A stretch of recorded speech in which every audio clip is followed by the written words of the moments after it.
and welcome to episode 3 of the So Tell Me podcast. I am your host, Claire. And I am your other co-host, Callum. Well, it took 15 attempts. Yeah.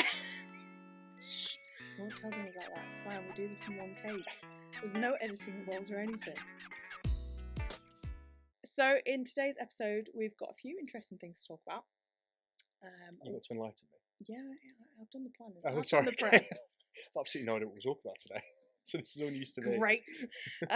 So today, Callum, we're going to start a little mini-series almost with sewing and wellbeing, because I think there's a lot we can really get into. I think so. So maybe once a month we'll return to this topic and go into it a little bit more. We are going to go through story time, as we requested some stories from you guys last week. And then we're going to do two truths and a lie. Perfect. It's going to reveal which one was your lie. We had a lot of interest on this. We did. There's been some interesting answers. There's been some really interesting I thought it was quite answers. obvious. But... Well, I did as well, but then my best friend did message me questioning. And I was like, "How? Wait. You do know me? Are we related? Yeah.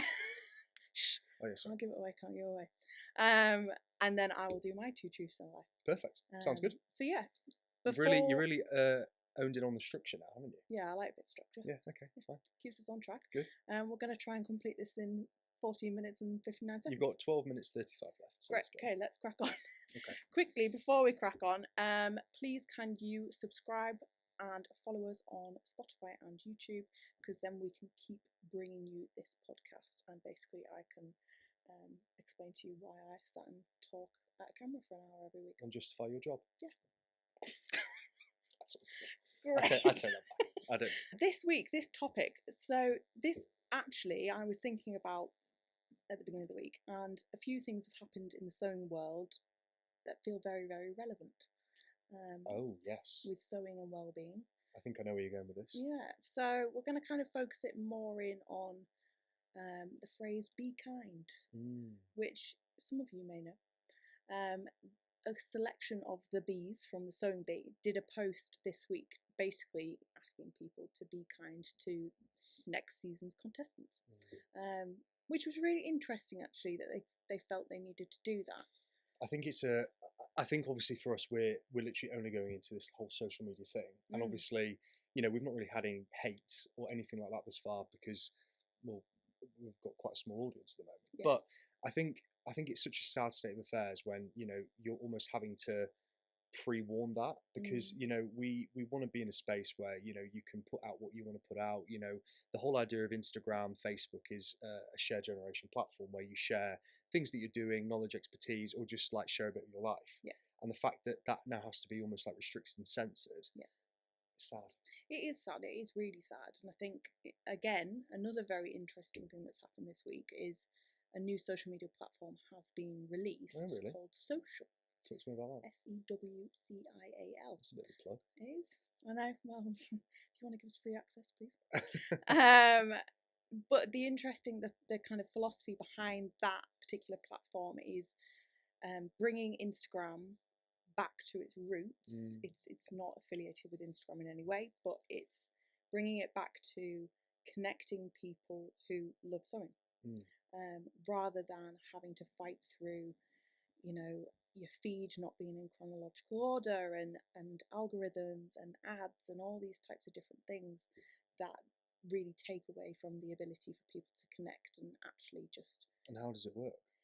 So it works very like Instagram. You have your own profile, you set up obviously your username and all that kind of thing. You can see everyone else. It's a chronological feed. Okay. So rather than like on Instagram now, it goes off algorithm to feed you certain things. Right. Okay. Cool. It's just giving you authentic posts. And what's the reason for this? Is it just because we're trying to get away from the algorithm? We're trying to get away from the marketing. We're just trying to get back to the authentic. Yeah. Because I think people originally, and pre-COVID, but also especially in COVID's kind of era, people turn to social media to connect with others who are also interested in sewing. And especially when in COVID we couldn't connect any other way. No. So for a lot of people it became a way to build their communities. I mean, I don't know about you, but I feel like even for me as like a user of Instagram and like not really TikTok but Facebook, it's like you'll be you'll be on your phone, and then before you know it, you've seen like literally 25 ads. Yeah. You know, we're not trying to discredit Instagram here because ultimately No. we're using their platform to sell our podcast. But Yeah. you know, there is a place for it, and I feel Yeah. like, you know, we want to find the authentic content, you know, to serve what it is that we want to do. Absolutely. Yeah. No, I think it is. It's really interesting. I'm intrigued to see how it kind of develops We'll have to see how that plays out. you know, a standalone. I mean, talking about the bees, I was at an exhibition a few months ago, and I accidentally ran into one. Which one? Well, she came up to our stand to look at a new machine, and obviously because they film the sewing bee 5 months before it goes out, Yeah. these guys have to go do this 2-3 week intense filming, and then that's it for like 3, 4, 5 months until they're told that it's then going to be aired and launched. So she was in this like period where it was almost like, I am a bee, but you're not going to know about it for another like 4 or 5 months. And it's so weird because she obviously knows. She didn't tell me, but she might be the winner. She might not, but no one's allowed to know. Yeah. So for me, and generally that's no like giveaway or anything. Like I have absolutely no idea. But what we'll do is maybe link her name in our bio, because she's amazing. She's lovely, and it was so interesting talking to her because obviously we've got one of our tutors, Janet, who was a sewing bee from a few years back, and she told us all the behind the scenes and everything interesting. So maybe we try and get this lady onto the podcast, because I'd really like to properly see a behind the scenes process of how it actually works, because it sounds quite interesting. It does sound really interesting, actually. Oh, that's very interesting. So yeah, we'll have to speak to her and see if she wants to have her name mentioned, because that was quite a good conversation. Ooh, how interesting to see the things you know. Oh yeah, it's great. But yeah, no, it's a really interesting one, and I think, you know, that's 2 examples in 1 week of where sewing and this kind of plea to the community of be kind to yourself and taking things back to the kind of authentic roots is really interesting. And I did see another post as well this week where it was all about basically the frame of it was yes but, and the yes was here's my completed garment that I've created myself, and then the but was a really focused in section where maybe the stitching wasn't perfect or something like this, and it's that kind of hypercriticalness of yourself. And I would actually be really interested to know, as someone who doesn't sew garments themselves, you know, we've had it before where I've gone, oh, I made this skirt, and you've gone, what? But this is the thing, and I think I know what you're trying to say, in the sense of, when you create something, you're always your worst critic. Yeah. Whether that be sewing, whether that be a piece of work that you do, whatever it is, you're always your worst critic. Yeah. So when you've shown me things that you've made, or we've got customers who come up and they go, oh, I've spent 3 years making this, or, you know, I've created this quilt or whatever, and straight away, you know, they're almost waiting for you to find the mistakes that they've made. Yeah. It's flawless. Yeah. Like, the work that I see, like, it's incredible. And I feel like you've just got to kind of give yourself a bit of a break, because, you know, it doesn't even need to be perfect, because actually having something that is not perfect makes it unique. You know, the fact that you can create something that you've made already puts you ahead of 98% of other people. Absolutely. You know, and we talk about well-being, you know, when you're sitting there and making a dress or making, you know, a shirt, for me, for example, when I'm making a shirt, is that when I will make a shirt in the future, I think what I'm trying to say is, I think the satisfaction of actually creating your own garment, and that ability to just get out of your head and just be in that garment is massive. No, it is. It's really powerful, and to be honest, that's one of the big reasons why I got into sewing. So that's interesting. Yeah, no, absolutely. I wanted to create something unique, and it really was like a therapeutic thing. What was your first item of clothing? Mm. I think it was a top. That's so original. Yeah. What did you want it to be? I think you just made that up. Like a sarong? I think you just made that up. Yeah. I don't think you can remember what you did. I can tell you exactly what the pattern is. I know do you you want too me well. to plug It was the a pattern company? I think you should. It was a Tilly and the Buttons pattern. Oh, they are good patterns. They are really good patterns for beginners. So, yeah. No, it genuinely was. Oh, I'll see if I can. I've probably got the top somewhere. You see, that's good, but you've kept that, and I feel like also that's sentimental. Absolutely. You know, the fact that you can create something rather than just fast fashion. Where I keep wanting to say fat fashion for some reason. The reason that we can boycott fast fashion, you create your own thing, and then you've still got it, just goes to show. Yeah. You know, if you buy something for 10 quid, you know, you probably throw out in a week or two. So. No, absolutely. It's a big reason why people get into sewing, and I think 100%. this hopefully will act as a little bit of a reminder that you do need to be kind to yourself and just go, you know what, I'm flipping But brilliant. do you also think that people are just slightly intimidated of sewing? Do you think people? Do you think for someone who's getting into sewing, it's quite a minefield of like, where do you start? Yes, In the sense, massively. because for me, it's like, okay, yeah, we sell sewing machines, but I wouldn't know where to start. Yeah. So, you know, I think that's another thing that is a bit of a myth that needs debunking. Yeah. You know, so, you know, maybe we should talk about that as well in the future. Yeah, definitely. Because there's lots of kind of tips and tricks that we can give Yeah. people, that I can give, You can of how to kind of get over that initial fear almost and just have a go, because that's what it's all about, really.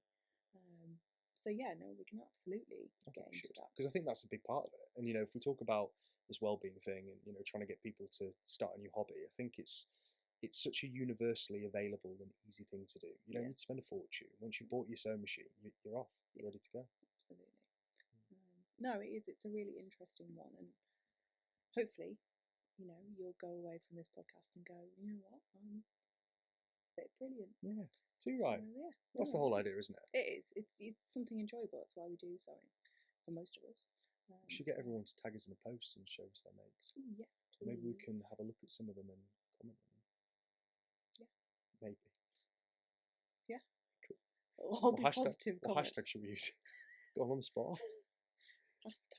Hashtag so show me.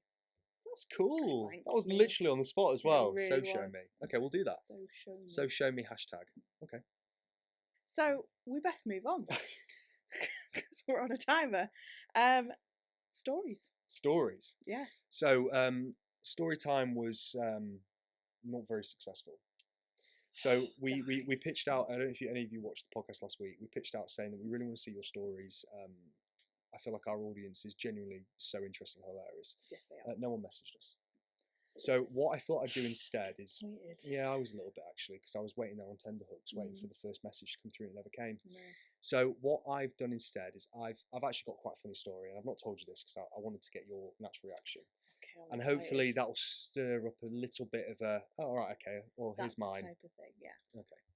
So I'll keep it short and sweet. Yes, please. So we do a lot of exhibitions a year, and we were in NEC in Birmingham 4 years ago.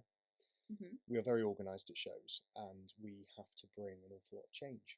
So we tend to bring £1,500 worth of change in all denominations, which is a really heavy bag, by the way. If you've ever lifted a £1,500 worth of change, and there's another story here actually, but can we actually? I don't think I've ever had £1,500 there's another really funny story here from when I first started, which we have to go back to in another podcast. But anyway, so normally we bring £1,500 worth of change.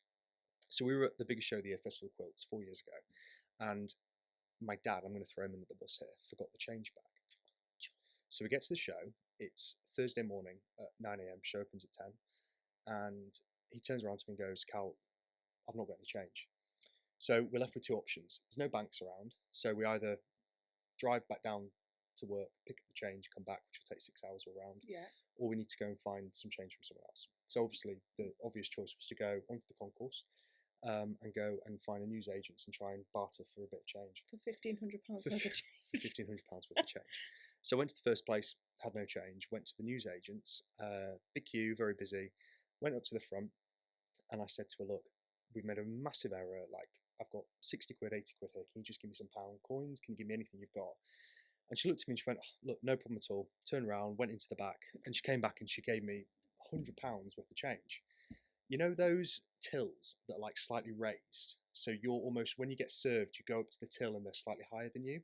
Yeah. So they're like this power bank of like cashiers. Yeah. So I'm conversating to, I'm looking up to her. And I said, "Thank you so much." Gave her the £100, she gave me all the change. And as she leaned in to give me the change, she gave me the change and then she kind of loitered over the cashier desk. There was a queue of about 8 people behind me. And I was like, this woman's going to kiss on the cheek. So in that moment, I went and kissed her on the cheek. God. And she literally looked at me, and she was about 80 years old. She looked at me and nearly like died on the spot. And then I realised what I did, and then looked behind me, and there's like 8 people in the queue behind me looking at me like, what have you just done? And she went bright red, I went bright red, and I sprinted out the shop. And I kissed the cashier on the cheek. I got back to the stand and told everyone about the story, and literally it was just like, what have you just done? And I honestly, I was absolutely mortified. Do you go and see her every year? She was there last year. Oh my God, that's Honestly, it was so bad. So yeah, that's my little insight into my fantastic, that is embarrassing stories. Wow. Yeah. So yeah, that's my little one, but I feel like you'll have plenty of others to talk to us about. But also, I think we should have one from you every few weeks, Oh, just to keep it interesting. I've got so many, honestly. It's so embarrassing. But oh, that's really funny. yeah. That is really, really funny. But yes, so please send us your funny stories, whether it's a sewing project where something's gone wrong, or just sewing related. Yeah. You know, you might be into a show and, you know, tripped up in front of the customers. You or might have tried to kiss Callum on a show. Absolutely, or vice versa. Anyway, so we'd love to tell the tale. Oh, that's absolutely brilliant. Thank you for waiting until the podcast. I feel like you needed to know it in an organic version. That was really funny. Yeah, no, I look forward to hearing many more stories. So going back onto the conversation about the 2 truths and a lie. Yes. I've been looking forward to hearing yours. Do we tell them the answers to ours first? Yeah. Yeah. Yeah. Okay. What are the questions again? So, how should we do it? How should we reveal? So I'll reveal the first truth. Yes. First truth. Okay. Will, who is our head engineer, got propositioned at a customer's house, and that is the truth. That is the truth. Maybe we'll talk about that in a bit more detail at The a later best date. bit was some of our comments from our lovely, lovely followers. Basically confirmed that this is not an isolated case. This has happened multiple times, and I think at what point do you go, this is a Will problem and not a customer problem? And actually, his wife messaged me after the podcast, and she said, "Is there something I need to know about?" I said, "No, nothing to worry about, as you were." Oh, that's brilliant. Okay, so on to our next truth. Yeah. And this is going to reveal it, I guess.